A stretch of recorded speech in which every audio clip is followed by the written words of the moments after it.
সমকামিতার পরে কি হবে সেটাও শুনে রাখেন, এটাও হাদিস থেকে বলছে। এটা বলতে আমার রুচি কুলাচ্ছে না, কিন্তু এটাও হবে যে এই উম্মতের মানুষে এত খারাপ পর্যায়ে পৌঁছাবে যে পশু পাখির সাথে, পশু প্রাণীর সাথেও তারা জেনা করবে। এবং এর আগে একটা ধাপ আমি এড়িয়ে গেছি, ভুলে গেছি। সমকামিতার আগে একটা ধাপ আছে, যখন মেয়েদেরকে এভাবে উন্মুক্ত করে দিবেন, মেয়েদের প্রতি আকর্ষণ কমার পরে বাচ্চাদের প্রতি আকর্ষণ আসবে। বাচ্চা, এই যে বাচ্চাদের প্রতি, এটা এমন একটা যুগে বাস করছি আমরা যে যারা মেয়ের বাবা আমাদের ভয় লাগে কার করলে বাচ্চাকে তুলে দিচ্ছে। এত বিশাল পরিমাণে বাচ্চাদেরকে এখন ধর্ষণ করা হয়, আপনি কল্পনা করতে পারবেন না। স্কুলে, ইভেন অনেক ক্ষেত্রে মাদ্রাসাতে হয়েছে, অনেক ক্ষেত্রে মাদ্রাসায় ঘটনা ঘটেছে, বাচ্চাদেরকে ধর্ষণ করা হয়েছে।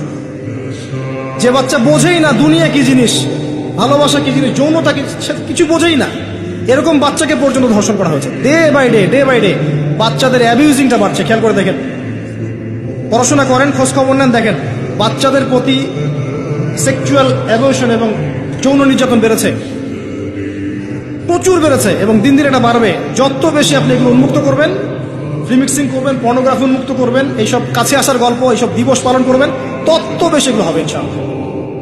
এবং লিসেন টু মি, আপনি মনে করছেন আপনি সেফ, আপনি একা খুব ভালো মানুষ, কোশ্চিন কালো নয়। এই ফিতনা আপনার ঘরের দরজায় না আসলে আমার নাম বদলে ফেলবো ইনশাআল্লাহ।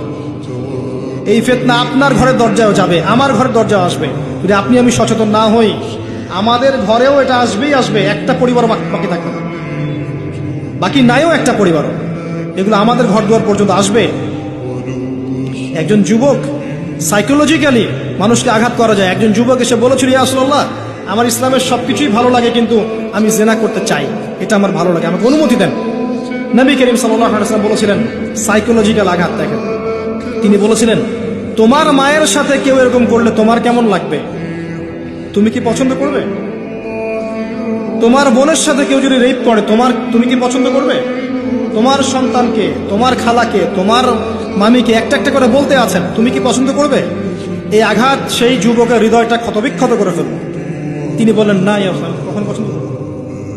নবীজি বললেন, তুমি যাদের সাথে এগুলো করতে চাচ্ছ তারাও কারো না কারো মা, কারো না কারো বোন, কারো না কারো স্ত্রী, কারো না কারো সন্তান, কারো না কারো মেয়ে। তিনি হাত বুলালেন, হাত বুলিয়ে দোয়া করলেন, আল্লাহ তুমি এই যুবকের হৃদয়টা পবিত্র করে দাও। এরপরে এই যুবক কোনোদিনও কোনো গায়রে মারা মেয়ের দিকে চোখ তুলে থাকে।